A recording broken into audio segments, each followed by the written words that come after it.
어머 세상에 아파트 이웃을 향해 세상에 너무 소름 끼치게 다음엔 너야. 어머 이거 대체 무슨 일일까요, 김묘석 기자님? 굉장히 오싹한 메시지로 보입니다. 경기도 안성의 한 아파트 엘리베이터 안에 붙은 인쇄물 이야기인데요. 네. 보통 그 엘리베이터 안에 입주민 게시판이 있잖아요. 그렇죠. 공지사항도 붙고 하죠. 그런데 여기에 다음엔 너야라는 글씨가 보입니다. 뉴스 화면을 캡처한 사진이 있고 그 밑에를 보면 이렇게 큰 글씨로 다음엔 너야라는 글이 적혀 있던 겁니다. 허허. 아니 근데 이거 지금 뉴스 캡처본 아니 우리 익숙한 김주아 앵커 지금 우리 종합면 뉴스 7 그 보도했던 걸 그 리포트를 지금 캡처해 놓은 것 같은데 일단 반갑긴 한데 김주아 앵커가 나와서 반갑기는 한데 그 밑에 글자가 너무 오싹해요. 일단 저 리포트가 김주아 앵커가 보도했던 저 리포트가 무슨 내용인지 한번 더 보시고 이어가 보도록 하겠습니다. 자기 집 앞에서 이웃이 담배를 피워 불만이던 주민이 다툼 끝에 결국 담배를 피운 이웃을 흉기로 살해했습니다. 1층 주민이 흉기를 들고 3층 주민을 찾아가 집 앞 복도에서 흉기를 휘둘렀습니다. 지금까지 추정되는 범행 동기는 담배 연기. 피의자인 1층 주민은 평소 3층 주민이 1층에 내려와 피운 담배 연기가 집 안으로 자주 들어와 다툼이 잦았던 것으로 전해졌습니다. 어머나 어머나 저렇게 오싹하고 지금 끔찍한 사건을 다룬 리포트를 올려놓고 그 캡처본을 올려놓고 어머 세상에 다음엔 너야 이거 뭐예요 이게? 얼마나 두렵겠습니까? 저 글을 보는 엘리베이터를 이용하는 주민들 입장은 얼마나 무서워요. 그래 진짜. 그리고 살인 사건에 대한 기사잖아요. 그러면 살인을 하겠다는 의도로 보이잖아요. 어머나 세상에. 얼마나 무서운 말인지 모르겠습니다. 이게 기사와 연결돼 있기 때문에 그렇다는 말씀을 드리고 네. 기사의 내용은 아까 뭐 리포트에 나왔습니다만 2022년에 아파트 이웃주민 사이에 발생한 살인 사건을 다룬 기사예요. 세상에. 근데 1층에 사는 분이 3층에 사는 누군가가 자꾸 1층 앞에 자기 집 앞에 내려와서 담배를 피워서 그 담배 연기가 창문을 통해 들어오는 것에 대한 불만을 품고 자주 다툼이 있었대요. 근데 그게 이제 격화되다 보니까 결국 살인에까지 이르게 된 사건인데 그 사건의 영상에 저 캡처를 올려놓고 다음엔 너야 한 게 결국은 층간 흡연 문제를 겪는 해당 아파트 주민이 담배 연기 때문에 고통받고 있다는 것을 알리고 싶었던 의도인 것 같아요. 네. 문제는 네. 그 의도를 그럼 정확하게 이러이러한 맞아요. 피해가 있습니다. 네. 삼가해 주세요.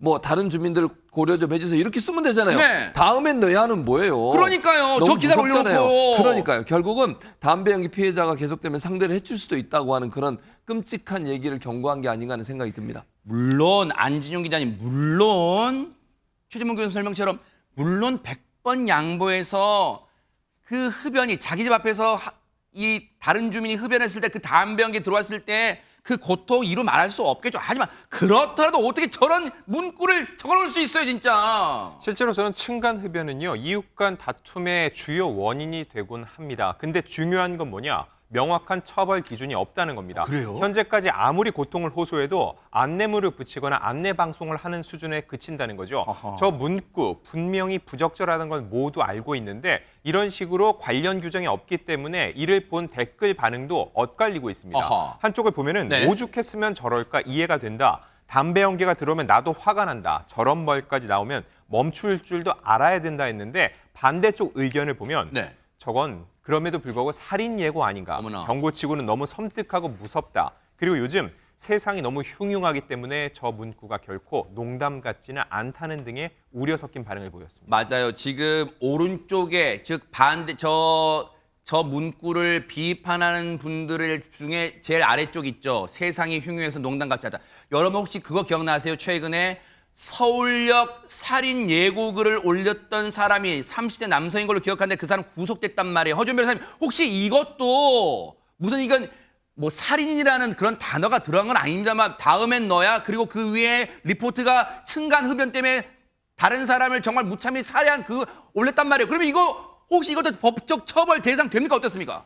이게 좀 애매합니다. 일단 경범죄처벌법상 불안감 조성죄 정도로는 처벌해 볼 수 있을 것 같아요. 그래요? 그렇지만 처벌 수위가 10만 원 이하의 벌금 수준으로 그렇게 높지는 않거든요. 어허. 이게 물론 보는 사람으로 인해서는 굉장한 큰 불안감을 느끼고 협박받는다는 느낌을 받을 수도 있겠지만 우리 형법상의 협박죄는 일단 상대방이 특정이 돼야 되는데 이 경고문을 붙인 사람이 특정한 이웃과 뭐 흡연 문제로 다툰 적이 있었다거나 하는 사정이 있지 않는 이상 누군가를 특정했다고 보기는 다소 어려운 상황입니다. 상황인데다가 그래요? 특히 뭐 살인 예비죄, 음모죄 이런 것들로 처벌을 하려면 실제로 예비 행위에 이르렀다는 뭐 도구를 준비했다라든가 뭐 계획을 구체적으로 하고 답사를 했다든가 이 정도에는 이르러야 되거든요. 아직까지 그런 상황으로 보이는 정황은 나오지 않아서 그런 죄들로 처벌하기는 어려워 보입니다만은 공중협박이고 굉장히 심각한 문제거든요. 공중협박죄 신설 움직임도 있는 만큼 흡연이 굉장히 고통스러운 점이라는 데 대해서는 공감을 하지만 이런 협박성 글을 게시할 때는 좀 주의를 기울여야 될 것 같습니다. 네.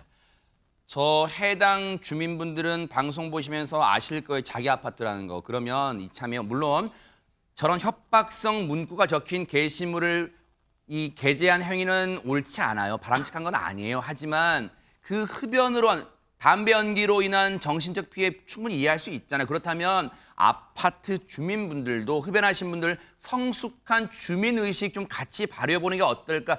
고통받는 분 생각도 입장에 한번 대보시는 것도 괜찮잖아요. 그러니까 꼭 그런 생각 해 주시기를 바라겠습니다.